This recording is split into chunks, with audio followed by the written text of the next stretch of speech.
Tonight is a particular honor for me because, let's face it, my presence on this stage is pretty unlikely. My father was a foreign student, born and raised in a small village in Kenya. He grew up herding goats, went to school in a tin roof shack. His father, my grandfather, was a cook, a domestic servant to the British. But my grandfather had larger dreams for his son. Through hard work and perseverance, my father got a scholarship to study in a magical place, America, that shone as a beacon of freedom and opportunity to so many who had come before. While studying here, my father met my mother. She was born in a town on the other side of the world, in Kansas.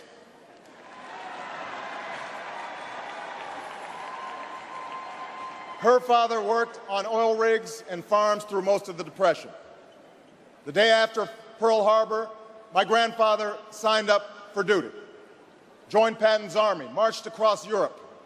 Back home, my grandmother raised a baby and went to work on a bomber assembly line.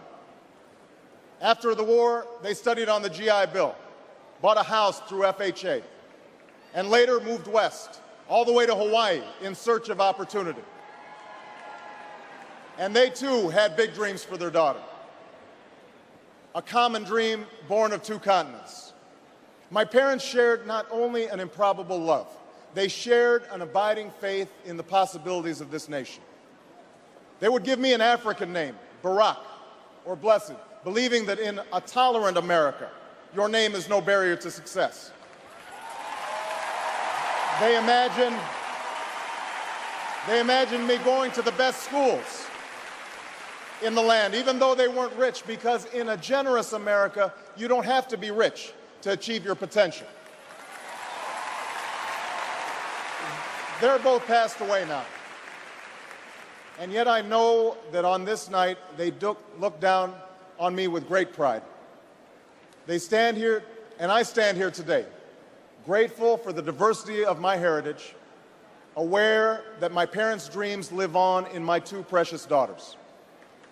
I stand here knowing that my story is part of the larger American story, that I owe a debt to all of those who came before me, and that in no other country on earth is my story even possible.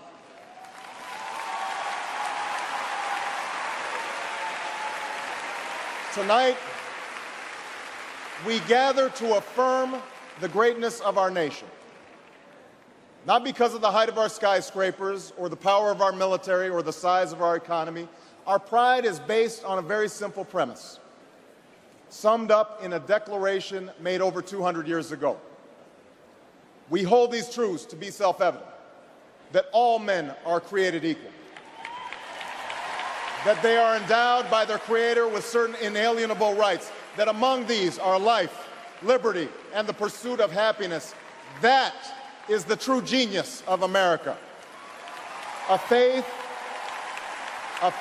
in simple dreams, an insistence on small miracles, that we can tuck in our children at night and know that they are fed and clothed and safe from harm, that we can say what we think, write what we think without hearing a sudden knock on the door, that we can have an idea and start our own business without paying a bribe, that we can participate in the political process without fear of retribution, and that our votes will be counted, at least most of the time.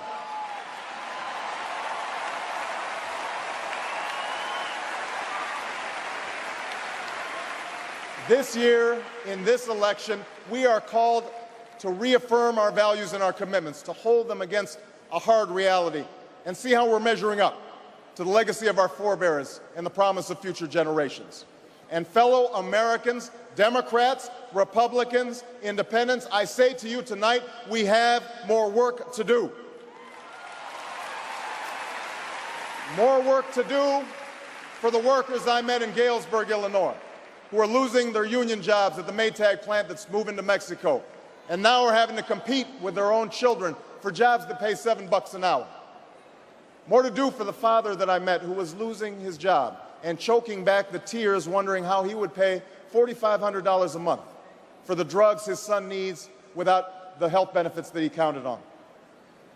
More to do for the young woman in East St. Louis, and thousands more like her who has the grades, has the drive, has the will, but doesn't have the money to go to college.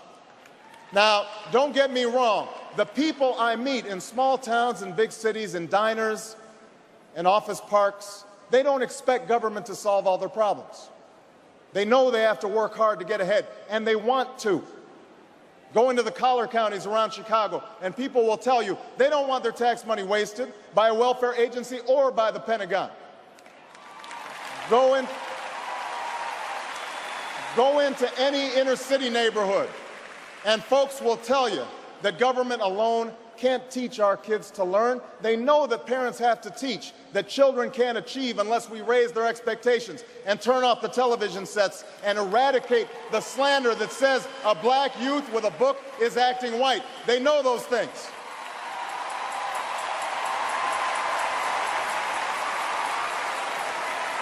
People don't expect government to solve all their problems. But they sense deep in their bones that with just a slight change in priorities, we can make sure that every child in America has a decent shot at life, and that the doors of opportunity remain open to all. They know we can do better, and they want that choice.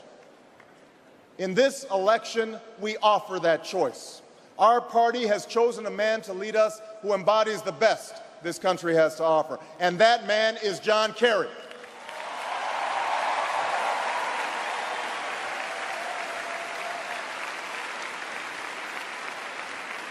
John Kerry understands the ideals of community, faith, and service because they've defined his life. From his heroic service to Vietnam, to his years as a prosecutor and lieutenant governor, through 2 decades in the United States Senate, he's devoted himself to this country. Again and again, we've seen him make tough choices when easier ones were available. His values and his record affirm what is best in us. John Kerry believes in an America where hard work is rewarded. So instead of offering tax breaks to companies shipping jobs overseas, he offers them to companies creating jobs here at home. John Kerry believes in an America where all Americans can afford the same health coverage our politicians in Washington have for themselves. John Kerry believes in energy independence, so we aren't held hostage to the profits of oil companies or the sabotage of foreign oil fields. John Kerry believes in the constitutional freedoms that have made our country the envy of the world, and he will never sacrifice our basic liberties, nor use faith as a wedge to divide us.